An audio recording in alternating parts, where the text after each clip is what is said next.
அருண்மொழிவர்மன் கதை. அருண்மொழிவர்மன் பின்னர் ராஜராஜ சோழன் என அறியப்பட்டவர். தென்னிந்தியாவின் வரலாற்றில் குறிப்பிடத்தக்க கதாபாத்திரமாக விளங்குகிறார். 10ஆம் மற்றும் 11ஆம் நூற்றாண்டுகளில் சோழர்களின் பேரரசை பிரகாசமடையச் செய்த மாமன்னர் அவர்.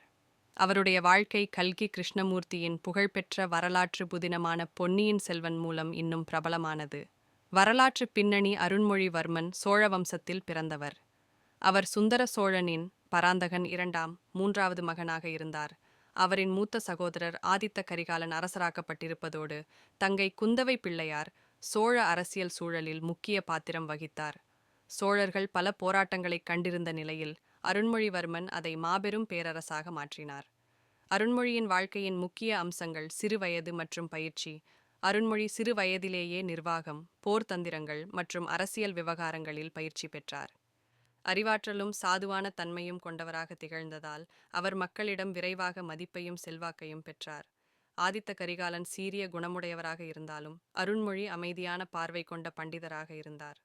சோழ குடும்பத்தில் நிகழ்ந்த சோகம். சோழ குடும்பத்தில் அரசியல் குழப்பங்களும் ஆளுமை போட்டிகளும் இருந்தன. குறிப்பாக ஆதித்த கரிகாலனின் மர்மமான மரணம் சோழ பேரரசில் பெரும் தாக்கத்தை ஏற்படுத்தியது. இந்த நேரத்தில் அருண்மொழி தன்னுடைய அறநெறியை காப்பாற்றி சோழ குடும்பத்தின் ஒற்றுமையை நிலைநிறுத்தினார். அருண்மொழிவர்மனின் வளர்ச்சி பல்வேறு சவால்களை எதிர்கொண்டாலும் அருண்மொழி போர்க்களத்தில் தனது திறமையை நிரூபித்தார். அவரது முக்கிய வெற்றிகள். இலங்கையில் வெற்றிகள். அதிக வளங்களை கைப்பற்றி சோழர்களின் செல்வாக்கை நிறுவினார். கடற்படை முயற்சிகள்.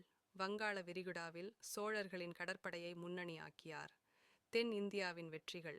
பாண்டியர்கள் மற்றும் சேரர்களை வீழ்த்தி சோழர்களின் ஆதிக்கத்தை நிலைநிறுத்தினார். ராஜராஜ சோழன். பார்வை மிக்க மன்னர் அரியாசனத்தில் ஏறிய பிறகு ராஜராஜ சோழன் சோழ பேரரசை மாபெரும் பேரரசாக மாற்றினார். அவரது சாதனைகள். பெருவுடையார் கோயில், பிரகதீஸ்வரர் கோவில். சோழ வம்சத்தின் சிறப்பு சொல்லும் இந்த சிவாலயம் அவரது பக்தி மற்றும் கலை அறிவை வெளிப்படுத்துகிறது. சிறந்த நிர்வாகம். நில அளவீடு மற்றும் வரி முறைமைகளை முறையாக அமைத்தார். கடலோர வர்த்தகம். தென்கிழக்கு ஆசிய நாடுகளுடன் ஸ்ரீ விஜய வம்சம் போன்றவை உறவுகளை பலப்படுத்தினார். பொன்னியின் செல்வன் மற்றும் அருண்மொழி. பொன்னியின் செல்வன் புதினத்தில் அருண்மொழிவர்மன் உயரிய குணங்களுடன் கூடிய நாயகனாக சித்தரிக்கப்படுகிறார். அவரின் தங்கை குந்தவையுடனான உறவு, மக்களிடம் கொண்ட நம்பிக்கை மற்றும் அரசியல் எதிரிகளுடனான போராட்டங்கள் புதினத்தில் உள்ளன. இந்த கதை நம்பிக்கை, விசுவாசம், துரோகம் மற்றும் விதி ஆகியவற்றை சுவாரஸ்யமாக பேசுகிறது. பேரரசராகிய அருண்மொழி. அருண்மொழிவர்மன் இந்திய வரலாற்றின் மிகச்சிறந்த அரசர்களில் ஒருவராக நினைவு கூறப்படுகிறார். அவரது ஆட்சியில் சோழர்களின் பொற்காலம் துவங்கியது. சோழர் ஆட்சியின் செல்வாக்கும் கலாச்சார முன்னேற்றங்களும் சிகரத்தை எட்டின. அவருடைய ராஜராஜ சோழன் என்ற பட்டமும் அவரது சாதனைகளையும் புகழ்கிறது.